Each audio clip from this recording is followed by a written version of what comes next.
Hello, আসসালামু আলাইকুম everyone. কেমন আছেন আপনারা সবাই? আশা করছি সবাই ভালো আছেন।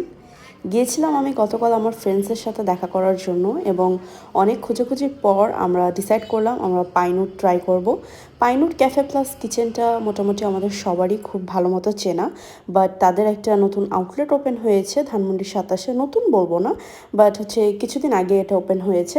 সো ভাবলাম ওটাই ট্রাই করা যাক। পাইনুটের ক্যাফে প্লাস কিচেনের অ্যাম্বিয়েন্স নিয়ে আমাদের সবারই আইডিয়া আছে। এটা একটু গ্রিনের উপরে হয়ে থাকে এবং দেখতেও এটা অনেক বেশি সুন্দর লাগে। অ্যান্ড এখানে তারা অনেকগুলো শোপিস সাজিয়ে রেখেছে which was looking really good.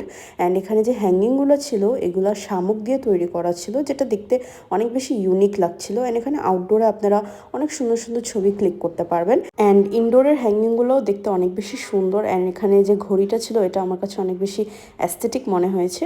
মানে মোটামুটি খুবই ভালো লেগেছে অ্যাম্বিয়েন্সটা। অ্যান্ড ইতিমধ্যে আমার ফ্রেন্ডরাও চলে আসে। অ্যান্ড এখানে আমরা কিছু স্ন্যাক নিয়ে নিচ্ছিলাম। আমরা অনেক দিন ধরে দেখা করব চিন্তা করেছিলাম, বাট সামহাও হচ্ছিল না, but finally we did it. এরপর তারা এখানে ওয়েলকাম ড্রিঙ্ক দেয়। এটা mainly Mountain Dew and lemon ছিল। অ্যান্ড এখানে হচ্ছে আমরা আমাদের মেইন খাবারগুলো অর্ডার করে ফেলি। আমরা নিয়েছিলাম তাদের stuff chicken with rice and mash potato. Then নিয়েছিলাম আমরা এখানে ম্যাক অ্যান্ড চিজ পাস্তাটা। এরপর আমরা নিয়েছিলাম তাদের আলফ্রেডো বেক পাস্তাটা। প্রথমে স্টার্ট করে তাদের ম্যাক অ্যান্ড চিজ পাস্তাটা দিয়ে, এখানে হচ্ছে তারা আলাদাভাবে চিলি ফ্লেক্স দিয়ে দিয়েছিল যেহেতু আমরা একটু স্পাইসি পছন্দ করি। এবং এখানে হচ্ছে চিজের যে পুলটা এটা একটু ডিসঅ্যাপয়েন্টেড লেগেছে আমার কাছে, কারণ যেহেতু ম্যাক অ্যান্ড চিজ এখানে চিজ পুলটা থাকবে এটাই স্বাভাবিক, বাট চিজ পুলটা একটু কম লেগেছে আমার কাছে, but taste wise it was good. এরপর হচ্ছে আমরা ট্রাই করেছিলাম তাদের বেকড পাস্তাটা, আলফ্রেডো বেকড পাস্তা ছিল এটা। এখানে উপর থেকে আমরা একটু চিলি ফ্লেক্স দিয়ে নিচ্ছিলাম। অ্যান্ড এটার চিজ পুলটা আমার কাছে একদম পারফেক্ট মনে হয়েছে। অ্যান্ড যেহেতু গরম গরম সার্ভ করা হয়েছিল দুইটাই পাস্তা, দুইটাই আমার কাছে অনেক বেশি মজা লেগেছে। And it was really really delicious. আপনারা যারা পাস্তা পছন্দ করেন তারা অবশ্যই পাইনুট ক্যাফে প্লাস কিচেনের পাস্তাগুলো ট্রাই করবেন। প্রত্যেকটা পাস্তাই অনেক বেশি মজা। এরপর আমরা নিয়েছিলাম তাদের স্টাফ চিকেন উইথ রাইসটা। রাইসটা একজনের জন্য কোয়ান্টিটি ওয়াইজ একদম পারফেক্ট, একজন ফুলফিলিংভাবে খেতে পারবে।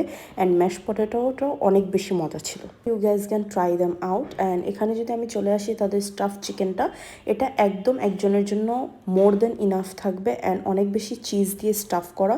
So test was really really good. আপনারা অবশ্যই পাইনুট ক্যাফে প্লাস কিচেনের এই মিলগুলো ট্রাই করতে পারেন। এখন তাদের আমরা দুটো শেক নিয়েছিলাম, ম্যাঙ্গো শেক এবং কোকোনাট শেক। ম্যাঙ্গো শেকটা একদম অরিজিনাল ম্যাঙ্গোর মতো টেস্ট করছিল, আর কোকোনাট শেকটা ওয়াজ টু গুড। সো ওভারঅল খাবারগুলো আমাদের কাছে অনেক বেশি ভালো লেগেছে। পার হেড আমাদের 700+ পড়েছিল। অ্যান্ড আমরা খাবার অনেক বেশি এনজয় করেছি। অ্যান্ড গ্রাউন্ড ফ্লোরে এখানে খুব সুন্দর করে গাঁদা ফুল সাজানো ছিল পানিতে।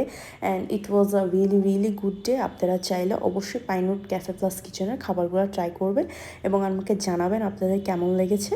So see you next video. Till then, আল্লাহ হাফেজ।